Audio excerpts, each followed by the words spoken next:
اب یہ دونوں یہودی جو تھے وہ مجمع کے ساتھ ساتھ ہو گئے اور اس بات کے منتظر تھے کہ یہ مجمع ان کو تکلیف پہنچا رہا ہے، ابھی یہ شخص ان لوگوں کے حق میں بد دعا کرے گا۔ یہ ساتھ ساتھ مجمع تھے کہ اتنے میں ایک پتھر پیغمبر کی پیشانی پر آ کر لگا، پیشانی سے خون کا فوارہ جاری ہوا۔ پیغمبر چلتے چلتے رکنے کے بعد اپنے دامن کے گوشے سے پیشانی مبارک کو خون کو صاف کرتے ہیں۔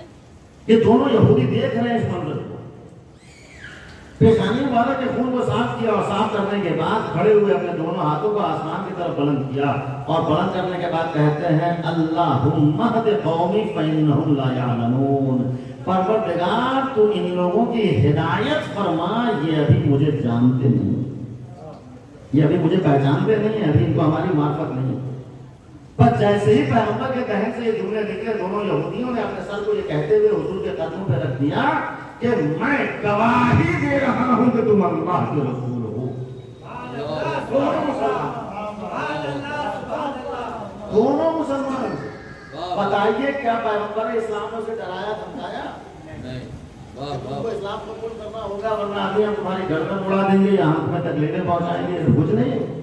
یہ کیا تھا؟ جو کچھ کہتے چلے گئے وہ لوگوں کے دلوں میں اثر کرتا چلا گیا۔ کتنا عزیز و سبق آموز ہے وہ واقعہ۔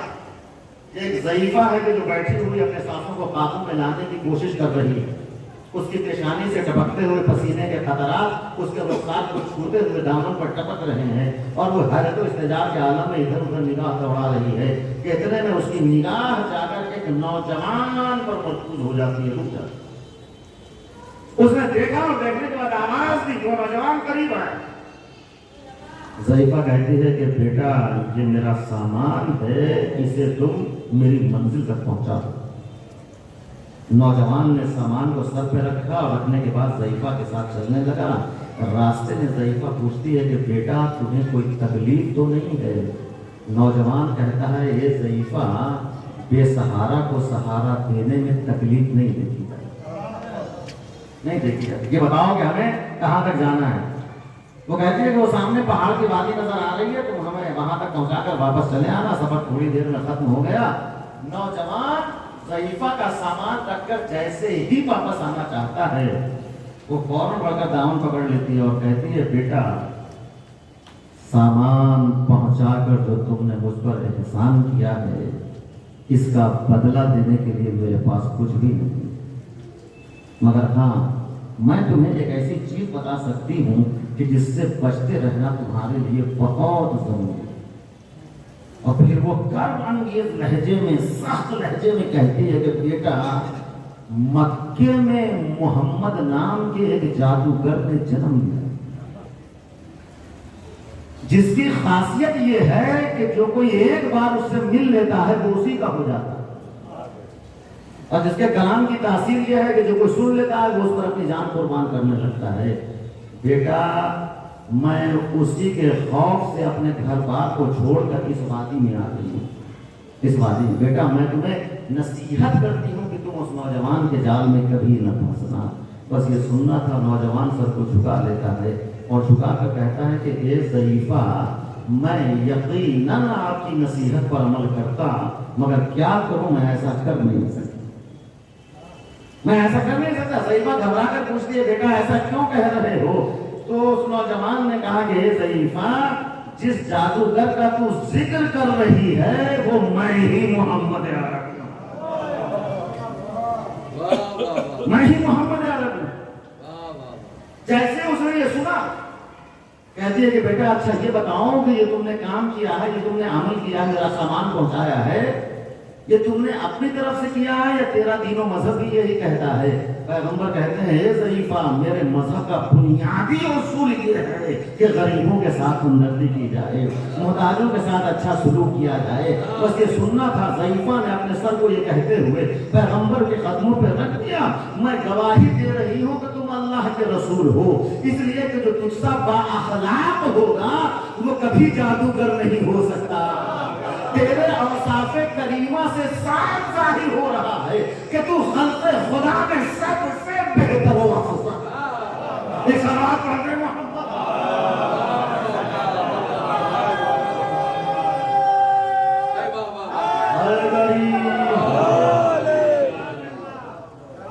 سب سے بہتر و افضل. کہاں حضور نے کچھ کیا اس کو الٹی نے نہ ڈرایا نہ دھمکایا کچھ نہیں. سامراجیوں نے خامخواہ اسلام کو بدنام کیا. اسلام دشمنی میں کہ اسلام تلوار کے زور پر پھیلتا ہے. اچھا کہنے والا کہہ سکتا ہے کہ ارے صاحب سنیے یہ تو مکی زندگی تھی, اس وقت حضور کے پاس کچھ بھی نہیں تھا, نہ فوج نہ لشکر نہ رسول دولت سرحد کچھ بھی نہیں, سمجھا کہ نہیں. اچھا آئیے تو وہ زندگی تھی جب آپ کے پاس سب کچھ ہو گیا, لیکن پھر بھی پیغمبر کا حضور کا وہی کردار رہا جو مکی زندگی میں, سمجھا کہ نہیں. مکے میں جب غازیان اسلام فاتحانہ شان سے مکے میں داخل ہو رہے ہیں اور جتنے کفار مکہ تھے وہ سب پیغمبر کے سامنے اسیر قیدی بنا کر لا کر کھڑے کر دیے گا. اس میں وہ لوگ بھی تھے کہ جنہوں نے آپ کے چچا جناب حمزہ کو بڑی بے دردی سے قتل کیا. اس میں وہ لوگ بھی تھے کہ جنہوں نے آپ پر بہت مسائل اٹھائے تھے جس کی وجہ سے مکے سے مدینے کی جانب آپ کو دل کرنا پڑا. یہ سب لوگ پیغمبر کے سامنے قیدی بنے ہوئے کھڑے ہوئے, سب کی گردنیں جھکی ہوئی ہیں. پیغمبر نے پوچھا کہ بتاؤ کہ تمہارے ساتھ آج کیا سلوک ہونا چاہیے. گویا جھکی ہوئی گردنیں یہی کہہ رہی تھی کہ میرے ساتھ تو وہی سلوک ہونا چاہیے کہ جو ہم نے آپ کے آباء و اجداد کے ساتھ کیا ہے. مگر اللہ کے رحم و کرم پیغمبر اسلام تھا. حضور نے فرمایا کہ میں آج تم لوگوں کے ساتھ وہی سلوک کروں گا کہ جو یوسف نے اپنے بھائیوں کے ساتھ کیا. اس کے بعد پیغمبر کہتے ہیں کہ جاؤ میں نے تم سب کو آزاد کر دیا, آزاد کر دیا. ان واقعات کو دیکھنے کے بعد تو کہہ سکتا ہے کہ اسلام تلوار کے زور پر پھیلا, اسلام جبر و تشدد کا حامی ہے, اسلام خیر و غلبے کی تعلیم دیتا ہے. ہاں میں کہتا ہوں کہ اسلام کی اشاعت میں تلوار کا بڑا ہاتھ تھا, مگر وہ اسلام کے جو تلوار کے زور پر پھیلا وہ کسی اور کا لایا ہوا تھا. اس کو اسلام محمدی سے کوئی ربط نہیں تھا. اسلام محمدی جس تلوار سے پھیلا ہے تو اخلاق و کردار کی تلوار تھی. اس تلوار سے اور یقیناً عزیزان گرامی آپ دیکھیے کہ پیغمبر جس اسلام کو ہلاک کر رہے علیہ السلام نے جس دین کو پہنچایا ہے اور پھیلایا, وہ نبی کہ جس کی ساری زندگی ایک حجرے میں بسر ہو گئی, جہاں کافوری شموں کے بجائے کھجور کی سوکھی ہوئی ڈالیوں کو جلا کر روشنی کی جاتی تھی. اس کے پیروں 23 سال کے اندر قیصر و کسریٰ کے مالک بن گئے. محلات کی بنیادیں پڑی, دروازے پر حاجی و چوکیدار مقرر ہوئے, خدمت کے لیے لونڈیوں اور غلاموں کے پڑے لگ گئے. رسول کی جانشینی کا دعویٰ کرنے والے سر بازار شراب پینے لگے. ماں بہنوں کی تمیز اٹھ گئی. دولت و ثروت کا دیوتا دلوں پر حکومت کرنے لگا. خدا کی قسم اصحاب فیل سے بھی کعبے کی وہ بے حرمتی نہیں ہوئی کہ جو یزیدی فوج کے ہاتھوں مسجد نبوی کو برداشت ہوتا ہے. کل تک جس مسجد میں خدا کا رسول خدا کی بندگی کیا کرتا تھا, آج اس کی یہ نوبت ہوئی کہ وہ یزیدی فوج کا استبل رہا. جن مقدس مقامات کا پیشانیاں بوسے لیا کرتی تھیں وہاں پر گھوڑوں کے دید کے ڈھیر بچائے. تو اب غیرت حق جوش میں آئی اور فاطمہ کے گھر سے ایک ایسا مجدد اٹھا کہ جس نے اسلام کی لاج رکھی اور اسلام کو بچا لیا. اسلام کو بچا لیا, اسلام کی لاج. تو شاید اسلام کو بچانے کے لیے آپ نے نانا کے مدینے کو الوداع کیا. نانا کے مدینے سے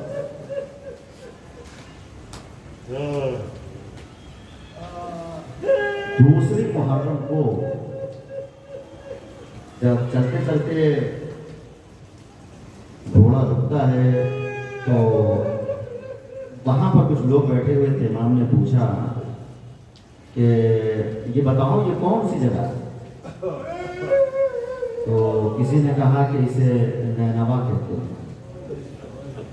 امام نے فرمایا حل لہا اسم آخر, کیا اس کا کوئی اور بھی نام ہے؟ کہا کہ اسے غازریہ کہتے ہیں۔ امام نے فرمایا اللہ اس کو نہ کر، کیا اس کا کوئی اور بھی نام؟ تو اس میں کسی نے کہا کہ ہاں اسے شق فرات کہتے ہیں۔ امام نے فرمایا اس کا کچھ اور بھی نام ہے۔ اس میں کسی نے کہہ دیا کہ اسے کربلا کہتے ہیں، کربلا کہتے ہیں، کربلا۔ کربلا کا نام سنا، حسینی قافلہ کربلا کی تپتی ہوئی سرزمین پر اتر گئے۔ فرات کی موجیں یثرب کے مسافروں کو دیکھ کر کناروں سے سر ٹکرا رہی۔ بیابان کربلا میں بھوک کا عالم تھا اور خدا کی راہ میں قربانیاں دینے والے مسافر بس اسی ایک یاد میں مصروف تھے کہ ہر نفس کو موت کا مزہ چکھنا، موت کا مزہ چکھنا۔ کربلا میں خیمہ زن ہونے سے پہلے امام نے بنی اسد کو بلایا اور بلانے کے بعد امام فرماتے ہیں کہ میں امت مرحومہ کے آخری نبی کا نواسہ ہوں، مدینے سے رخصت ہو کر مکے کو الوداع کہہ کر اس سرزمین میں پناہ لینے کے لیے آیا ہوں۔ اگر تم لوگ اسے فروخت کر دو تو چند مسافر اسے اپنی آرام گاہ بنا لیں۔ ان لوگوں نے اس آواز میں کچھ ایسا اثر پایا کہ بغیر واقعات آئندہ دریافت کیے ہوئے سب کے دل مجروح ہو گئے، آنکھوں سے اشک بہنے لگے، آنسو جاری ہونے لگے۔ اور اس کے بعد کہتے ہیں کہ ہم نے اپنے بزرگوں سے سنا ہے کہ اس سرزمین پر کسی کو سکون حاصل نہیں ہوا، سکون حاصل۔ امام فرماتے ہیں کہ جو میں جانتا ہوں وہ تم نہیں جانتے۔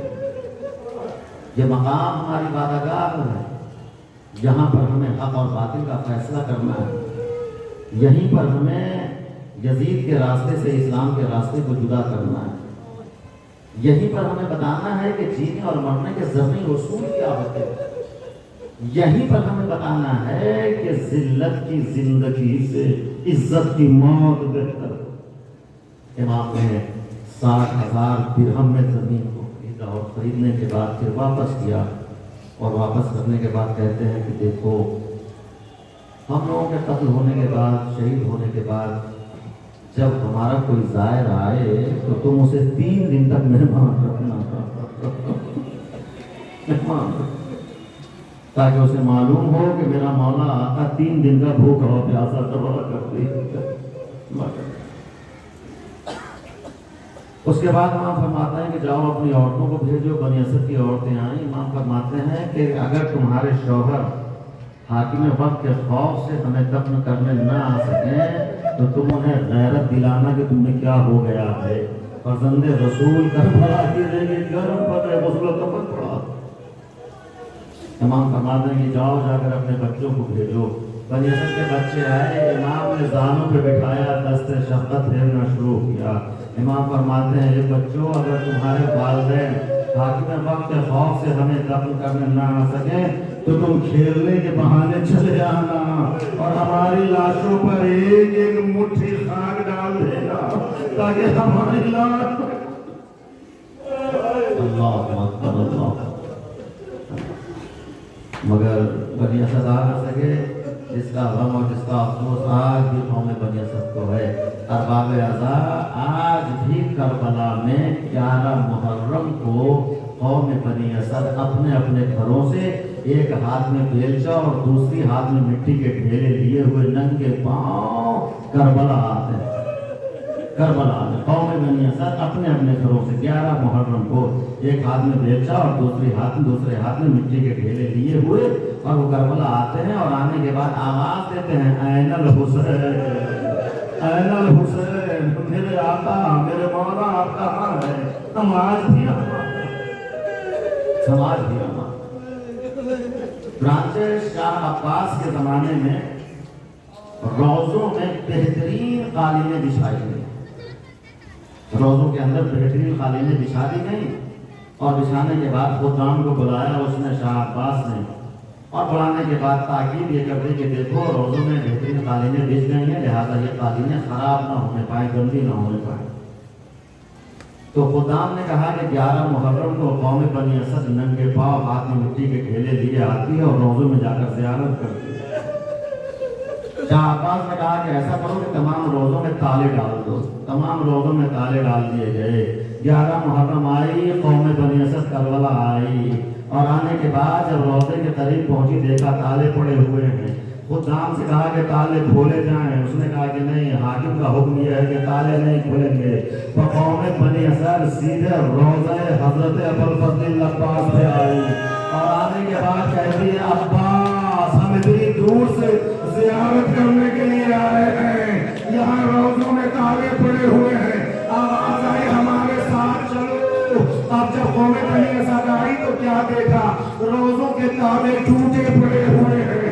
قوم بنی اسد نے زیارت کی، میرا دل بھر آیا آقا، قوم بنی اسد کا اتنا خیال، مگر ہائے قائد خانہ شام میں باقی سکے۔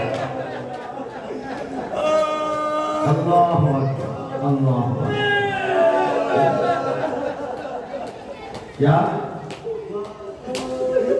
امام نے زمین لی، اور اس کے بعد خریدنے کے بعد، زمین خریدنے کے بعد جناب عباس ہے کہ جو فرات کے کنارے خیمے نصب کر رہے ہیں، خیمے نصب کر رہے ہیں۔ اتنے میں اڑایا اور آ کر کہتا ہے کہ یہاں پر خیمے نصب نہیں ہوں گے، یہاں سے دور جلتے ہوئی ریت پر خیمے نصب کیے جائیں گے۔ بس یہ سننا تھا کہ جمی کو غیظ آ گیا۔ تکبیر کی آوازوں کے ساتھ ساتھ آستینیں کوہنیوں تک پہنچ گئی۔ شیر کے ہمہمے سے سارا جنگل لرزنے لگا۔ نوجوانان بنی ہاشم سب سمٹ کر ایک جگہ جمع ہو گئے۔ علی کا لال ننگی تلوار ہاتھ میں لیے کہہ رہا تھا کس کی مجال ہے کہ ہمیں یہاں سے ہٹا دے، یہاں سے ہٹا دے۔ حسین دیکھ رہے تھے، منظر دیکھ رہے تھے، خیمے میں آئے، آنے کے بعد کہتے ہیں بہن غضب ہو گیا، عباس کو ترائی پہ جلال آ گیا، عباس کو ترائی پہ جلال آ گیا۔ تو شہزادی کہتے ہیں بھائی تو پھر آپ عباس کو روک کیوں نہیں دیتے، عباس کو روک کیوں نہیں دیتے؟ حسین کہتے ہیں بہن دربار ولید میں نے روکا، مسلم کی خبر شہادت سنی اس وقت روکا، خود نے لجام فرس پہ ہاتھ ڈالا اس وقت روکا۔ اے بہن اب خوف اس بات کا ہے کہ عباس کو روکتا ہوں تو کہیں عباس کی آنکھوں سے آنسو نہ نکل پڑے۔ بہن مجھے سب کچھ برداشت ہے، عباس کا رونا برداشت نہیں، عباس کا رونا برداشت نہیں۔ تو پھر شہزادی کہتے ہیں کہ بھیا ایک زحمت لیجئے، جا کر عباس سے کہیے کہ بہن نے خیمے میں یاد کیا ہے، اور تھوڑی دیر کے بعد کہہ دیجئے گا عباس بہن نے کہا ہے کہ اگر آنے میں تاخیر کی تو میں خود ترائی پہ آ جاؤں گی۔ حسین آگے کہتے ہیں عباس بہن نے خیمے میں یاد کیا ہے، تھوڑی دیر کے بعد حسین کہتے ہیں عباس بہن نے کہا ہے اگر آنے میں تاخیر کی تو میں خود ترائی پہ آ جاؤں گی۔ بس یہ سننا تھا، تلوار کو یہ کہتے ہوئے دور پھینک دیا۔ اللہ میری موجودگی نے شہزادی کے خیمے سے باہر نکلنے کا کیا سوال؟ میں کہوں گا آقا آپ نے سنا برداشت نہ ہوا، اس وقت ہوتے تو کیا عالم ہوتا جب خیمے جلا جا رہے تھے، سروں سے چادریں چھینی جا رہی تھی،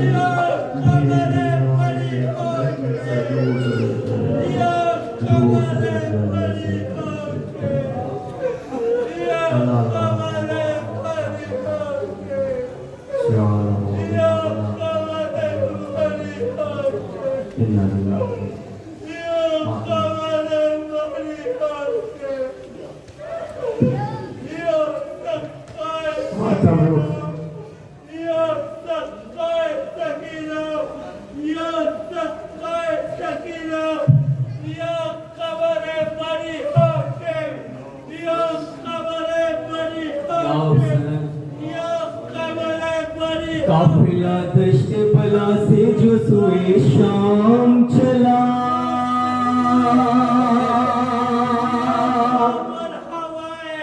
لاشیں عباس علمدار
کوئی باقی نہ رہا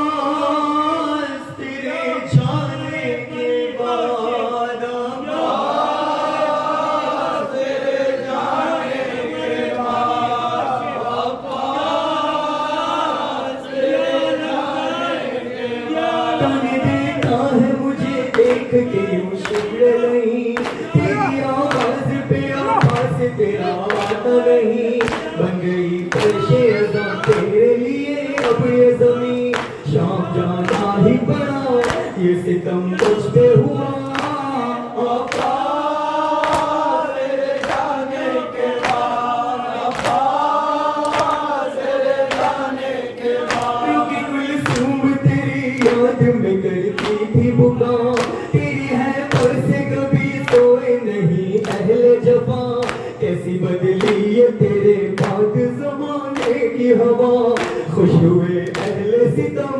سو نہیں پائے جو ہم عباس تیرے جانے کے بعد عباس تیرے جانے کے بعد نام لے کر جو ستم کرنے بلایا مجھ کو اب اپنے سان بسے پشت چھپایا مجھ کو یوں بھی پردیس میں آدھا نے رلایا مجھ کو ایسے آدم میں بھلا کس کو میں دیتی صدا عباس تیرے جانے کے بعد عباس تیرے جانے کے بعد روکی کلثوم تیری یاد میں کرتی تھی بکا تیری ہے پس کبھی سوئے نہیں اہل جفا کیسی بدلی یہ تیرے بعد زمانے کی ہوا خوش ہوئے اہل ستم سو نہیں پائے جو ہم عباس تیرے جانے کے بعد عباس تیرے جانے کے بعد زندان میں آئی تو یہ کوہرام تھا میری بربادی کا جب ہند نے احوال سنا اپنا سر پیٹ کے وہ کرنے لگی واویلا اور کیا ہوگا ستم قید ہے اہل حرم عباس تیرے جانے کے بعد عباس تیرے جانے کے بعد راہ میں آل پیغمبر کا دل آسام بنی شام کے لوگ تماشائی تماشا میں بنی زخم سادات نے پائے تو مسیحا میں بنی میں سالار بنی میں علمدار بنی عباس تیرے جانے کے بعد عباس تیرے جانے کے بعد تو زنجیر سے سجاد جو آزاد ہوئے قبر پاپال سکینہ کی گئے روتے ہوئے رسوئے کرب و بلا کر کے یہی پہن کیے سے نہیں پائے ستم دختر شاہ امم عباس تیرے جانے کے بعد عباس تیرے جانے کے بعد شام سے مظہر و فرحان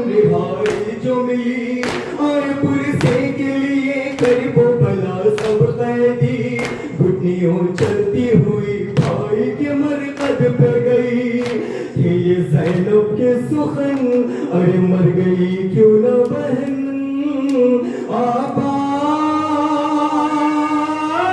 آباز تیرے جانے کے بعد آباز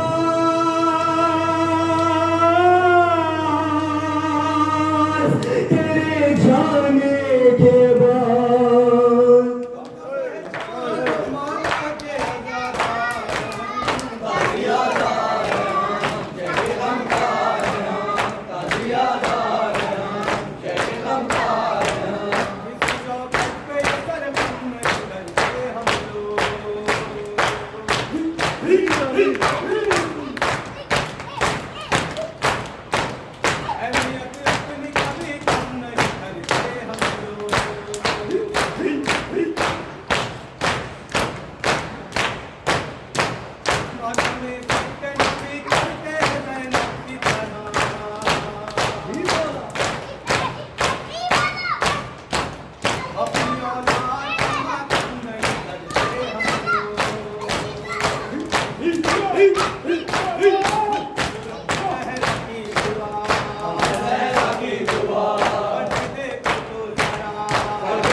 السلام علیکم احباب اللہ